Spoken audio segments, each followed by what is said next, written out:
विनोद शर्मा जी, आपका बहुत बहुत स्वागत है। दरअसल जी हम नमस्कार। चाह रहे हैं कि कल का दिन इंडिया गठबंधन के लिए बहुत महत्वपूर्ण था, खासकर बिहार के संदर्भ में, जब कांग्रेस पार्टी के डी राजा आए, नीतीश जी से मिले, लालू जी से मिले। दूसरी तरफ जदयू ने एक तरह से लॉक कर दिया है कि हम 17 सीट पर लड़ेंगे, तो बाकी शेष सीटों पर वो उन्होंने ये कह दिया है कि चूंकि ये गठबंधन पहले से राजद, कांग्रेस और वाम दल का है, अब बाकी हिस्सेदारी वो तय करेंगे। तो कहीं ना कहीं इसमें बाधा दिख रही है। तो बहरहाल हम सबसे पहले पार्टी के लोगों की राय जान लेते हैं, फिर अपने विनय जी से आग्रह करेंगे कि अपना एक्सपर्ट कमेंट देंगे। तो संतोष कुशवाहा जी, आपकी पार्टी ने तो लॉक कर दिया कि 17 सीट लड़ेंगे, इससे एक कम नहीं। तो फिर बाकी जो आपके गठबंधन लाई है, उन्हें कैसे रास्ता दिखाएंगे, आप कैसे सीट देंगे? जी नहीं, आप देखे होंगे कि जैसे हमारी पार्टी पहले से जीती हुई है और 17 सीट का हम लोगों ने कहा है। तो आप बीच आरजेडी का कितना, आरजेडी का तो एक भी सांसद अभी नहीं है बिहार में, तो और कांग्रेस का एक सांसद है बिहार में। तो इस तरह से हम लोग की पार्टी अभी लोकसभा चुनाव में बड़ी पार्टी है और लोकसभा चुनाव में हम लोग 17 सीट जो नेता ने कहने का काम किया है, जैसे पार्टी के लोगों ने कहा है कि 17 सीट पर हम लोग ही चुनाव लड़ेंगे, तो अभी तो क्लियर है। बाकी लोग हम लोग तो आरजेडी के साथ है, तो है ना, आरजेडी और कांग्रेस और वाम दल ये लोग है साथ में बैठेंगे अपना। हम लोग आरजेडी के साथ बैठ के सीट की बंटवारा करेंगे, तो हम लोग 17 सीट पर ही बिहार में चुनाव लड़ेंगे, ये पार्टी ने साफ कर दिया। जी संतोष जी, अब विनोद जी से जानना चाहेंगे। विनोद जी, आपकी पार्टी ने, खासकर प्रदेश अध्यक्ष अखिलेश जी ने 10 सीट का दावा किया है, जबकि पिछली बार वो एक लोकसभा सीट के संगठन पर जीत दर्ज की थी। तो फिर ये 9 सीट का इजाफा क्यों कर रहे हैं? आपके दावे करने का आधार क्या है? जी विनोद जी। रमाकांत जी, देखिए, सभी राजनीतिक दलों को अपना दावा रखने का हक बनता है। कांग्रेस पार्टी भी चूंकि चुनाव पिछली बार भी 9 सीटों पर लड़ी थी और पिछली बार भी हमारे एक सांसद थे, तो इस बार भी हमारे प्रदेश अध्यक्ष आदरणीय अखिलेश प्रसाद सिंह ने दिल्ली में जो बैठक हुई केंद्रीय नेतृत्व के साथ, उसमें सुझाव दिए हैं कि हमको अगर इन सीटों पर टिकट मिलता है तो हम जीत दर्ज करेंगे, मजबूती से लड़ेंगे। और वो निश्चित रूप से आदरणीय मुख्यमंत्री नीतीश कुमार जी के संज्ञान में भी आया है, लालू जी के संज्ञान में आया है, तेजस्वी जी के संज्ञान में है। और देखिए, हमारा लक्ष्य है नरेंद्र मोदी जी की अहंकारी सरकार को हटाना। सीट बंटवारा कोई बहुत बड़ी बात नहीं है। और कांग्रेस पार्टी ने कई एक अवसर आए हैं कि बहुत बड़े बड़े त्याग किए हैं, देश हित और राज्य हित में त्याग भी किए हैं, लेकिन चूंकि राष्ट्रीय पार्टी है, हमारी भी संभावना है, हमारी भी हिस्सेदारी बनती है। तो हम तो आग्रह करेंगे सभी जो हमारे गठबंधन में, जो हमसे यहाँ स्थानीय स्तर पर जिनकी उपस्थिति ज्यादा है, आदरणीय नीतीश जी हो चाहे लालू जी हो, तो हम तो अपना दावा रखेंगे ही। बाकी तो मिलजुल बैठकर सारी बातें स्पष्ट हो जाएंगी। ठीक है, जदयू ने स्पष्ट कर दिया है, लेकिन ऐसा नहीं है। आदरणीय नीतीश कुमार जी काफी सूझबूझ वाले नेता है, बड़े दिल के नेता है और पहले भी बहुत अच्छे निर्णय लिए हैं। संगठन का उनको जानकारी है, उसके महत्व को जानते हैं और जरूरत पर उन्होंने सीटों का भी बंटवारा आसानी से किया है, पहले भी जहां रहे हैं। तो ऐसी कोई बात नहीं है कि इस पर कोई एकदम माने अंतिम मुहर है। अभी तो नीतीश जी इस पर अंतिम निर्णय देंगे। ठीक है, प्रवक्ताओं का, बड़े नेताओं का बयान आ रहा है, सहमति से ही आ रहा होगा, ये भी मानते हैं। लेकिन हमारे आदरणीय राष्ट्रीय अध्यक्ष खड़गे साहब भी आग्रह करेंगे, बात करेंगे नीतीश कुमार जी से, लालू जी से, और मिल बैठकर हम लोग निश्चित रूप से इसका हल निकाल लेंगे। कोई बड़ी समस्या नहीं है। समस्या तो भाजपा के पास है कि चिराग पासवान को सीट देगा कि नहीं देगा, पारस को सीट देगा कि नहीं देगा, उपेंद्र कुशवाहा को हल्ला है कि भाजपा अपने टिकट पर लड़ाना चाहती है। तो समस्या वहां है, हमारे के यहाँ सीट कोई बहुत बड़ी समस्या नहीं है। और निश्चित रूप से हम लोग इस सरकार की विदाई चाहते हैं, देश की जनता चाहती है इस महंगाई से छुटकारा दिलाना, बेरोजगारी से छुटकारा दिलाना। तो निश्चित रूप से हम लोग सारे दरवाजे खोल रखे हैं और निश्चित रूप से हम लोग बैठकर इसको तय कर लेंगे। हमारे केंद्रीय नेतृत्व इस पर बात करके इसको फाइनल रूप देंगे। जी विनोद जी, विनय जी, आपने सुन लिया, जदयू ने 17 या अखिलेश जी ने 10 सीट कहा है, 27 सीट चला। अब बाकी बचा 13 सीट। 13 सीट में राजद, वाम दल को कैसे समाहित किया जाएगा? आप चूंकि लगातार फील्ड में रहे हैं और पुराने लोगों से लगातार मिलते रहे हैं, क्या लगता है कि ये राजनीतिक समीकरण जो है कुछ और निकल के आएगा, दूसरा समीकरण? देखिए 23 सीट बचता है, 17 के बाद भी 23 सीट बचता है। और निश्चित रूप से कहा ना कि अंतिम मुहर नहीं लगाया है आदरणीय नीतीश कुमार जी ने, अभी नहीं कहा है कि क्या होगा फाइनल, तो निश्चित रूप से उनको निर्णय लेना है। और हमें लगता है कि कुछ न कुछ ध्यान रखेंगे अपने सहयोगी का जो उनके साथ गठबंधन में है, उनका सम्मान पूर्वक वो भी चाहेंगे कि इनको हक मिले, इनको जायज सीट मिले, और निश्चित रूप से रास्ता निकलेगा, इसमें कोई दिक्कत नहीं होगी। मिलजुल कर हमारे केंद्रीय नेतृत्व इसको सुलझा लेंगे। जी विनय जी का बात सुन लीजिए, क्योंकि वो अपना एक विश्लेषण देंगे कि क्या हो सकता है इंडिया गठबंधन के भीतर, कैसे समाधान निकलेगा। सी विनय जी आप अनम्यूट कर लीजिए सर, अनम्यूट कर लीजिए पहले। जब कोई गठबंधन होता है तो गठबंधन में सीटों के लिए खींचतान होता है, ये प्रोसेस है। क्योंकि हर पार्टी चाहती है कि ज्यादा से ज्यादा सीटों पर हम लड़े, चुनाव लड़े। हर पार्टी के कार्यकर्ताओं की इच्छा होती है कि भाई हम ज्यादा से ज्यादा हमारा उम्मीदवार हो, हमारी पार्टी का उम्मीदवार हो। तो ये जब गठबंधन की जब राजनीति होती है तो इस राजनीति में सीटों के लिए खींचतान होती है। लेकिन देखिए कॉमन एजेंडा क्या है? कॉमन एजेंडा महागठबंधन का है कि नरेंद्र मोदी की सरकार को तीसरी बार केंद्र में आने से रोकना। इस एजेंडे पर तीनों जो भी दल है इधर, वो सब एकजुट है। इस मुद्दे पर कहीं कोई किंतु परंतु नहीं है। जदयू का भी वही इच्छा है, आरजेडी का भी है, कांग्रेस का भी है और वाम दलों का भी है। इसमें कांग्रेस फ्रंट पर है, रनर है, मैंने एक ड्राइविंग सीट पर कांग्रेस है, क्योंकि सबसे बड़ी पार्टी विपक्षी कांग्रेस है। तो कांग्रेस के पास भी है कि कांग्रेस भी कुछ सेक्रीफाइस कर सकती है। ठीक है, 10 सीटों पर इसने दावेदारी की है, क्योंकि कार्यकर्ताओं का दबाव है। कार्यकर्ताओं के दबाव के कारण आलाकमान के पास से कांग्रेस के जो मजबूत अध्यक्ष है अभी बिहार में अखिलेश प्रसाद सिंह, राज्यसभा के सांसद भी हैं, उन्होंने दावेदारी अपनी की है। लेकिन चीजें तय जब होने लगती है तो देखा जाता है कि भाई कौन कहां से ज्यादा सीट जीत सकता है। क्योंकि जीत जब होगा, कोई भी उम्मीदवार कोई भी किसी दल का होगा, जीत गठबंधन की जीत होगी। तो ऐसे में मुझे लगता है कि सीटों के लिए एडजस्टमेंट होगा। वो 10 जो कांग्रेस मांग रही है उसको कांग्रेस को 10 नहीं मिलेगी। हो सकता है कि जो 17-17 वाली बात है वो 16-16 वाली बात हो सकती है, क्योंकि कॉमन एजेंडा है कि भाई भाजपा को रोकना है। तो इसलिए अभी चलेगा, 1-2 राउंड बातचीत चलेगी, लेकिन उसके बाद मुझे लगता है कि कांग्रेस पार्टी, चूंकि कांग्रेस पार्टी जान रही कि भाई अभी मेरे सामने देश में एक अलग तरह की चुनौती है, इस चुनौती से हमको मुकाबला करना है, और इस मुकाबला करने के लिए हमको सबको एक साथ लेके चलना है। और आप जानते हैं कि बिहार में जो है, बिहार में तो सबसे बड़ी ताकत तो लालू प्रसाद यादव की ताकत है, और कांग्रेस का लालू प्रसाद यादव के साथ गठबंधन है और नेचुरल गठबंधन है। देखिए नीतीश कुमार के साथ दिक्कत क्या है कि आज भी महागठबंधन में कई ऐसे दल हैं जो नीतीश कुमार पर विश्वास नहीं करते कि भाई नीतीश कुमार टिके रहेंगे कि नहीं। इसलिए उनको संयोजक भी नहीं बनाया जा रहा है अभी तक, क्योंकि लगता है कई ममता जी वगैरह को कि भाई संयोजक बना देंगे और कई चुनाव के बाद फिर ये पलट जाए, क्योंकि नीतीश कुमार का पलटने का इतिहास भी रहा है। तो ऐसे में कांग्रेस और लालू प्रसाद यादव ये नेचुरल एलाई है। उसी तरह से हम मानते हैं कि नीतीश कुमार और बीजेपी नेचुरल एलाई। अगर दोनों के कार्यकर्ताओं को बात करिएगा, कांग्रेस जदयू के कार्यकर्ताओं को, तो दोनों अपने एक दूसरे को नजदीक पाएगा।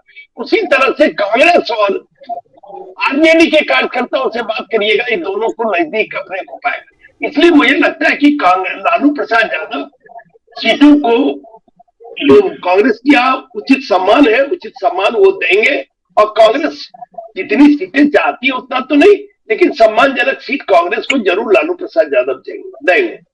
जी विनय जी, आप संतोष कुशवाहा जी से जानना। संतोष कुशवाहा जी, आपको याद कीजिए 2014 का लोकसभा चुनाव, जब जदयू को मात्र 2 सीटें आई थी, लेकिन 2019 में भाजपा ने उन्हें बराबर हिस्सेदारी दी।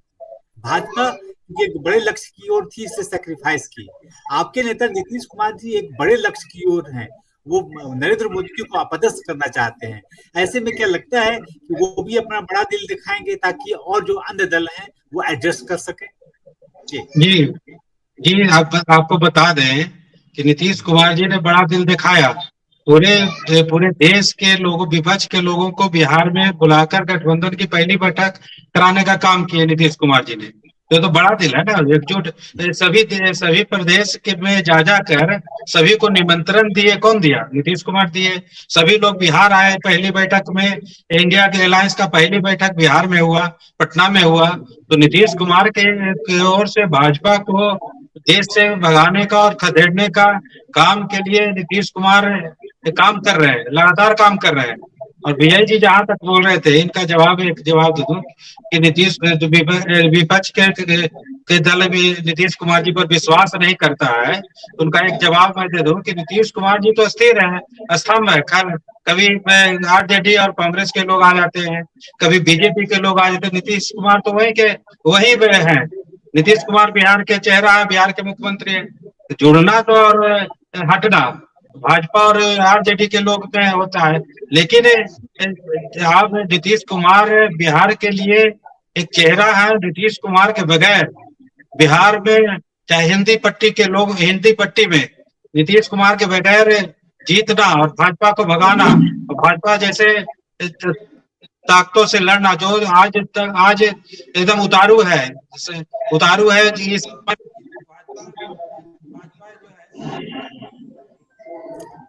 जी। संतोष जी, हाँ बोलिए, आपकी आवाज नहीं आ रही थी जी। हाँ बोले, आपका जवाब। बहरहाल लगता है वहां कुछ प्रॉब्लम है संतोष जी के। हाँ, बहरहाल विनोद जी की तरफ रुख करते हैं। विनोद जी, आपने देखा होगा कि किशनगंज जो थी आपकी जीती हुई सीट थी, उसके बाद कटिहार हो गया, सुपौल हो गया, फिर पूर्णिया और समस्तीपुर जहां आप सेकंड रहे हैं, ठीक है। तो फिर एक जो बनता है फॉर्मूला कि आप रनर और विनर, तो एक जगह रनर हैं और 4 जगह विनर हैं, तो ऐसी बातें आ रही है कि 5 से 6 सीटें कांग्रेस के लिए जायज है। लेकिन आप 10 सीट मांग रहे हैं, तो अन्य जो 4 सीटें, चाहे औरंगाबाद, मधुबनी या नवादा, इसका आधार क्या है सर? कभी वहां कांग्रेस का ये रहा है हाल फिलहाल में? जी देखिए रमाकांत जी, आप अनुभवी पत्रकार हैं, बहुत वरिष्ठ हैं। आप जानते हैं कि गठबंधन की राजनीति में आधार नहीं देखा जाता है। हमारे नेता नीतीश कुमार जी तेजस्वी यादव जी हैं बिहार में निश्चित रूप से, और नीतीश जी के चेहरे पर चुनाव हम लड़े हैं पहले भी, और वो काफी अनुभव वाले नेता हैं। तो जब टिकट मिलेगा तो हम सारे दल मिलकर अपने कैंडिडेट को जिताएंगे, हमको मिले या ना मिले, जदयू को मिले ना मिले, राजद को सीट मिले या नहीं मिले। लेकिन हम सबका फर्ज बनता है कि किसी सीट पर जब हमारी उम्मीदवारी होगी तो उसके लिए पूरी शक्ति लगा देंगे, जिताने का काम करेंगे। तो उसी आधार पर हम टिकट मांग रहे हैं। जब हमारे नेता सूत्रधार रहे हैं इंडिया गठबंधन के आदरणीय नीतीश जी, लालू जी जैसे प्रखर यहाँ पर नेता हैं, तेजस्वी यादव जैसे युवा नेता हैं, हमारे प्रदेश अध्यक्ष अखिलेश जी जैसे कर्मठ, जब और सीपीआई सीपीएम के सारे लोग जब एक मंच पर हैं, तो आप समझ लीजिए कि कोई भी सीट हमें मिले या किसी भी हमारे गठबंधन के साथी को मिलेगा तो उसमें जीत कोई मायने नहीं रखता। हम तो आराम से वहां जीतेंगे। जो स्थिति बिहार की है, जिससे छटपटाहट भाजपा में आप दिख रहा है कि बार बार दुष्प्रचार कर रहा है कि नीतीश जी उनके साथ आ रहे तो इधर जा रहे, कभी कोई मैंने प्रचार, वो नहीं समझ पा रहे कि बिहार में क्या करे, क्योंकि यह गठबंधन एक दहशत दे दिया है। और निश्चित रूप से बहुत बड़ा दबाव पड़ेगा भाजपा पर, नरेंद्र मोदी पर, जब यहाँ बुरी तरह हारेंगे। और 40 में से अधिकांश सीटें जब हम जीत लेंगे तो आप समझिए कि बंगाल में वही स्थिति होनी है, झारखंड में करीब करीब वही स्थिति है। तो यही 3-4 राज्यों से बहुत पिछड़ जाएंगे नरेंद्र मोदी जी, और राजस्थान और महाराष्ट्र को लेकर के हम विजय की ओर बढ़ जाएंगे। तो ये दबाव पड़ गया है भाजपा पर, इसलिए हमारे लिए सीट कोई मायने नहीं रखता है। हमारे जो भी साथी जीतेंगे हमारे होंगे, चाहे जदयू से जीते, राजद से जीते, सीपीआई सीपीएम की जीते या हम जीते।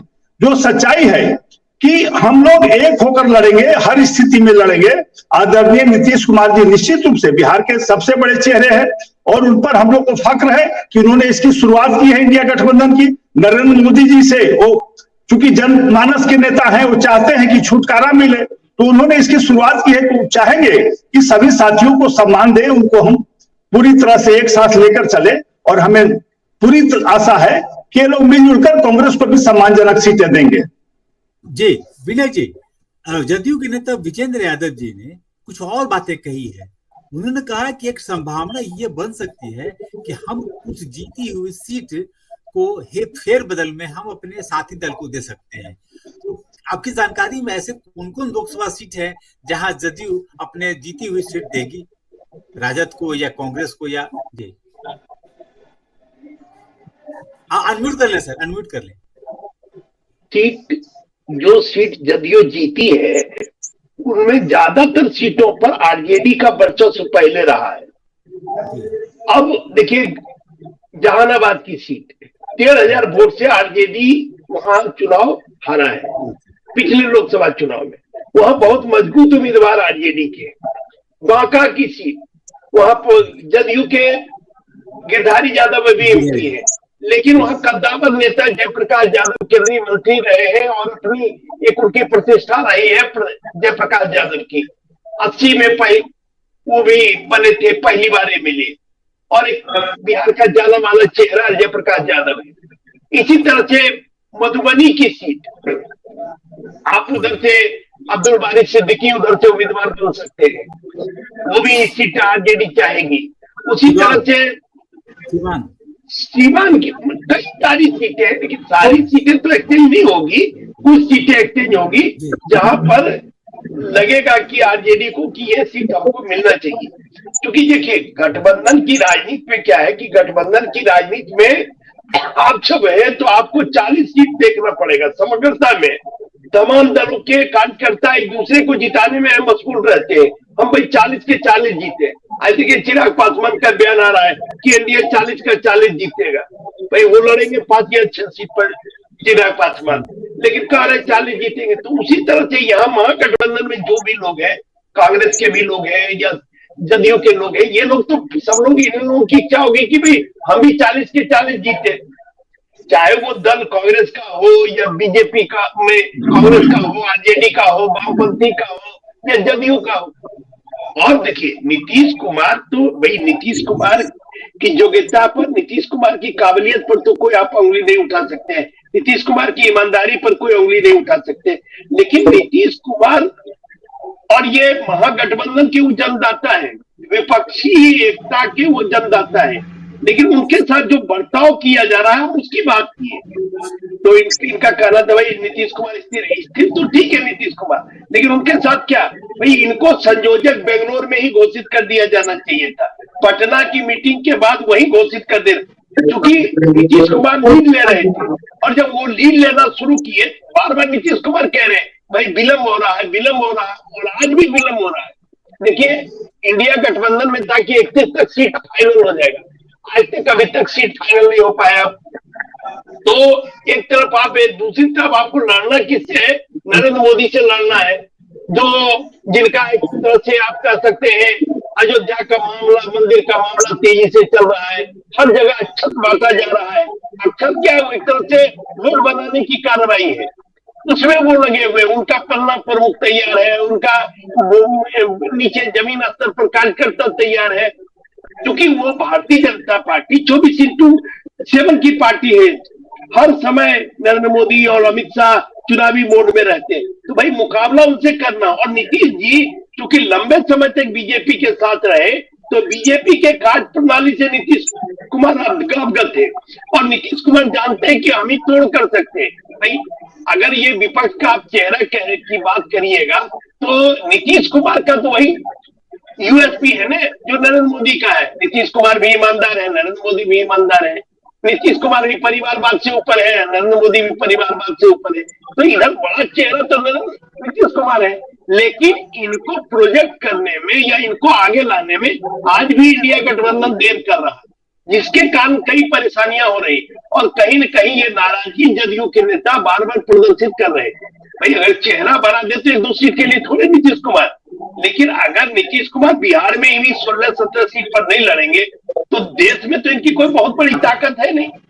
अरुणाचल में एक सीट पर लड़ने जा रहे हैं, एक दो सीट पर हो सकता है यूपी में लड़े एक आध सीट पर, क्योंकि बाहर नीतीश कुमार अपने दल का फैलाव कभी किए नहीं, वो शुरू से बिहार केंद्रित राजनीति करते रहे और जब से मुख्यमंत्री बने बिहार छोड़कर वो बाहर जाते भी नहीं रहे। इधर अब 21 तारीख को झारखंड आने वाले हैं और वहां रैली उली करने की बात हो रही है, उन्होंने खीरू महतो को भी वहां एमपी बनाने का काम किया, इसी तरह से राज्यसभा में हेगड़े साहब को कर्नाटक से भेज, तो अब थोड़ा सा वो विस्तार करने की बात कर रहे हैं, लेकिन काफी देर हो चुकी है, इसके कारण कई तरह की परेशानियां हैं। और आज भी महागठबंधन तय नहीं कर पा रहा है कि हमको क्या करना है। इंडिया गठबंधन जिसको आप कह रहे हैं, ये तय नहीं कर पा रहा है क्या करना है। क्या नीतीश कुमार को बनाना है संयोजक कि नहीं बनाना है, नेता बनाना है कि नहीं बनाना है, इसको तो तय करना पड़ेगा ना। तो कहीं न कहीं ये जो लड़ाई नीतीश कुमार ने शुरू की, उस लड़ाई में इंडिया गठबंधन के जो घटक दल है वो उसके बीच सामंजस्य नहीं बैठ पा रहा है, जिसके कारण जितनी तेज गति से चलनी चाहिए थी गाड़ी, उतनी तेज गति से इंडिया गठबंधन की गाड़ी नहीं चल पा रही। हम संतोष जी से आपको 3 सवाल करेंगे सर, गौर से सुनिए।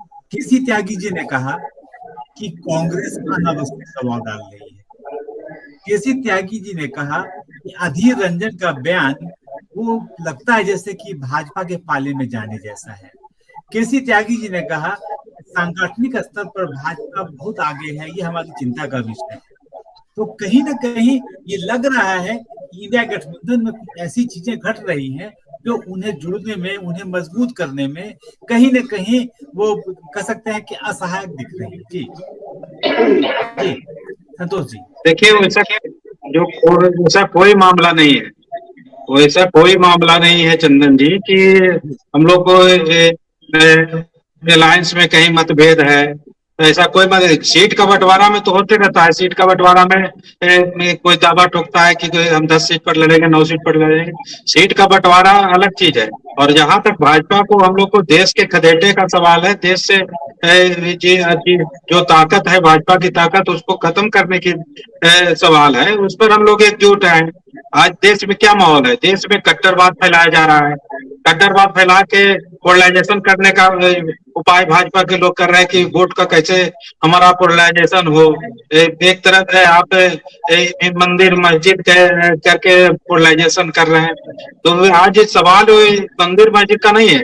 देश में तो बड़ा सवाल है कि बेरोजगारी, महंगाई, कैसे देश में कट्टरवाद जो फैला रहा है भाजपा, जो आपसी भाईचारा बिगाड़ना चाहता है देश में, उससे कैसे लड़ा जाए, उसका सवाल है। गठबंधन में सीट का बंटवारा, एक सीट कम बेसी होना और चाहे यहाँ जो जीता हुआ सीट छोड़कर दूसरे सीट पर लड़ना, वो सब दूसरी बात है। लेकिन हमारे नेता ने साफ किया है कि हमको पहले भाजपा जैसी ताकत से हमको लड़ना है। और इसीलिए आज नीतीश कुमार आगे आए हैं। नीतीश कुमार आगे इसीलिए आए हैं कि भाजपा, नरेंद्र मोदी जी का जो आतंकी ताकत है, जो देश को खोखला करने में लगा है। प्रति व्यक्ति जो आमदनी होना चाहिए और प्रति व्यक्ति जो जिस पर कर्ज से लदा जा रहा है, उसको, देश को कैसे हमको बचाना है, इसके लिए नीतीश कुमार लड़ रहे हैं। तो नीतीश कुमार का एक ही लक्ष्य है कि नरेंद्र मोदी जैसे ताकतों को देश से हटाना और उसको हटाकर इंडिया गठबंधन का, अलायंस का ताकत सरकार केंद्र में बनाना। यही नीतीश कुमार का एक ही लक्ष्य है। सीट का बंटवारा तो हम लोग आपस में सभी घटक दल बैठ के कर लेंगे। जी संतोष जी। विनोद जी, आपसे भी वही सवाल है। अधीर रंजन के बयान पर त्यागी जी ने कहा कि ये भाजपा के पक्ष लेने जैसी बात है, जैसे वहां राष्ट्रपति शासन लागू करने की बात है। फिर उन्होंने कहा कांग्रेस अनावश्यक दबाव डाल रही है, जहां क्षेत्रीय दल मजबूत है वहां उसे लिबरल होना चाहिए। जी, क्या लगता है, किसी त्यागी जी सच बोल रहे हैं? देखिए रमाकांत जी, सबकी अपनी शैली होती है, अपनी भाषा होती है, अपने हिसाब से सब लोग अपना बात रखता है। अधीर रंजन चौधरी जी हमारे नेता हैं और निश्चित रूप से स्थानीय स्तर पर उनके कुछ मतभेद रहे होंगे, इसको हम इनकार नहीं कर सकते। लेकिन वो केंद्र के निर्देश पर चलते हैं। हमारे खड़गे साहब जी का जो आदेश होगा, अंतिम होगा राष्ट्रीय अध्यक्ष का, उसी हिसाब से सारी बातें होती है। यहाँ नीतीश जी का जो आदेश होगा फाइनल होगा, वहां लालू जी का राजद में होगा फाइनल होगा। तो इसमें कहीं कुछ नहीं है। देखिए, कहीं कहीं भाषा में अंतर पड़ने से कुछ भाव में अंतर पड़ जाता है, कहने का अर्थ में अंतर पड़ जाता है, तो उसको अन्यथा हम लोग लेते हैं, बहुत गंभीरता से नहीं लेते हैं। क्योंकि अधीर रंजन जी की भाषा कभी कभी अपने हिसाब से नहीं सही बात कर पाते हैं। और उन्होंने जो कहा वो स्थानीय स्तर पर कहा है, राष्ट्रीय स्तर पर हम एक है, कहीं कोई मतभेद नहीं है। और हमारे विश्लेषक महोदय जो कह रहे थे कि बहुत बड़ा चेहरा है नरेंद्र मोदी जी, तो भूल रहे हैं कि कई एक राज्य हार चुके हैं। नरेंद्र मोदी के चेहरे पर भाजपा चुनाव लड़ती थी। हिंदू राज्य है जहां हिमाचल प्रदेश 90% हिंदू आबादी रहती है, क्या हाल हुआ नरेंद्र मोदी जी का? कर्नाटक में बजरंगबली का नारा लगा रहे थे, क्या हाल हुआ था नरेंद्र मोदी का। बिहार में कब कब हारे हैं, दिल्ली में कैसे हारे, पंजाब में कैसे हारे, कहां गया था चेहरा नरेंद्र मोदी जी का। तो चेहरा अब नहीं चलेगा, चेहरा घिस पीट गया है। लोग जान गया है कि आडंबर करने वाले हमारे मुख्यमंत्री है। जो मां बहनों की रक्षा मणिपुर में नहीं कर सकता है, वो देश की मां बहनों की क्या रक्षा करेगा। तो बहुत सारे मुद्दे उठ रहे हैं, महंगाई किस हिसाब से बढ़ी है, तो बहुत सारे मुद्दे पर अब नरेंद्र मोदी जी जवाब नहीं दे पा रहे हैं। हमारे आदरणीय शंकराचार्य, चार शंकराचार्य ने खारिज कर दिया इनके आमंत्रण को, कहा कि यह आडंबर है, ये सनातन धर्म का अपमान है कि नरेंद्र मोदी उसका उद्घाटन कर रहे हैं, प्राण प्रतिष्ठा कर रहे हैं और हिंदू होने की बात करते हैं। तो हिंदू कैसे होंगे जब शंकराचार्य उनको हिंदू मानने से इनकार कर रहे हैं। कह रहा कि हमारे धर्म में ऐसा नहीं है कि बिना पत्नी का कोई बड़ा शुभ काम कर ले, तो उसके बाद भी मोदी जी को समझ में नहीं आ रहा है। शंकराचार्य जब उनके साथ थे तब जीते थे, आज चारों शंकराचार्य उनको श्रापित कर रहे हैं कि आप हमारे संस्कार को समाप्त कर रहे हैं, सनातन धर्म की प्रतिष्ठा धूल में मिला रहे हैं। तो आप समझ लीजिए कि नरेंद्र मोदी जी कहां खड़े हैं। और निश्चित रूप से यह मुकाबला अब हमारे लिए बहुत ज्यादा अथी नहीं है, हम बहुत आसानी से पूरे देश में चुनाव लड़ेंगे, जीतेंगे। और जो हमारे इंडिया गठबंधन बना है, सभी साथी एकजुट है, सीट कोई मायने नहीं रखता है। हम मिलजुल कर समय पर सारे सीटों का निर्धारण कर लेंगे। और आदरणीय नीतीश कुमार जी हमारे सम्मानित नेता है, पूरे देश में उनकी प्रतिष्ठा है। हम सभी दल मिलकर कोई निर्णय लेते हैं। और मुद्दा पहले भी हमने गुजराल साहब को प्रधानमंत्री बनाया, देवगौड़ा साहब को प्रधानमंत्री बनाया और कई एक अवसर आए, चंद्रशेखर जी को प्रधानमंत्री बनाया, अवसर आएंगे। अभी सबसे बड़ा लक्ष्य है मछली की आंख को भेदना, नरेंद्र मोदी के अहंकार को तोड़ना, भाजपा के पखंड को समाप्त करना। तो हम समाप्त करेंगे मिलजुल करके और फिर प्रधानमंत्री चुन लेंगे, उस पर कोई कठिनाई नहीं होगी। क्योंकि समय समाप्त हो रहा है। विनय जी आपका अंतिम कमेंट, फिर बाकी लोग। नहीं, हम लोग जो सीट की चर्चा कर रहे थे, जो सीट की चर्चा कर रहे थे, तो नहीं, हम लोग जो सीट की चर्चा कर रहे थे उसको हम लोग कंक्लूड कर दें। क्योंकि मुझे लगता है कि कहीं 16 सीटों पर ये लोग लड़े, बाकी सीटें कांग्रेस और वामपंथी दलों को मिल जाएगा, ऐसी भी संभावना व्यक्त की जा रही है कि 16, 32, बाकी जो 8 सीट है उसमें से 5 से 6 सीट कांग्रेस को मिल जाए, 2 सीट मालिक और 1 सीट सीपीआई को। ये संभावना ज्यादा व्यक्त की जा रही है। वैसे हो सकता है कि कांग्रेस को 1 सीट कम मिले तो उनको 1 सीट राज्यसभा की मिल जाएगी, ये संभावना ज्यादा दिखाई पड़ रही है। जी संतोष जी, आपका अंतिम कमेंट, क्या लगता है इंडिया गठबंधन में सब कुछ सही हो जाएगा? जी, सब कुछ सही है, सब कुछ सही है। आज भी नीतीश कुमार जी से गठबंधन के बड़े नेता आज भी मुलाकात की है, कल भी बैठक, तो बैठक के दौर जारी है। बिहार में से हो चाहे देश लेवल पर हो, सभी जगह हम लोग बैठकर सभी सीट की बंटवारा कर लेंगे और भाजपा जैसे जो ताकत है उसको हम लोग भगाने का काम करेंगे। जी विनोद जी, अंतिम कमेंट आपका सर।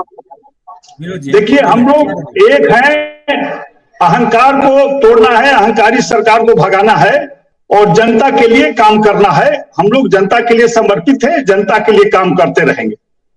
जी, जाहिर है कि बात जो निकल कर आई है ये कि वो है और 2 का फॉर्मूला हो सकता है कि फिट हो, और अगर थोड़ी बहुत कुछ परेशानी हो तो राज्यसभा का भी 1 सीट है और एमएलसी के सीट से भी इसे बैलेंस किया जा सकता है।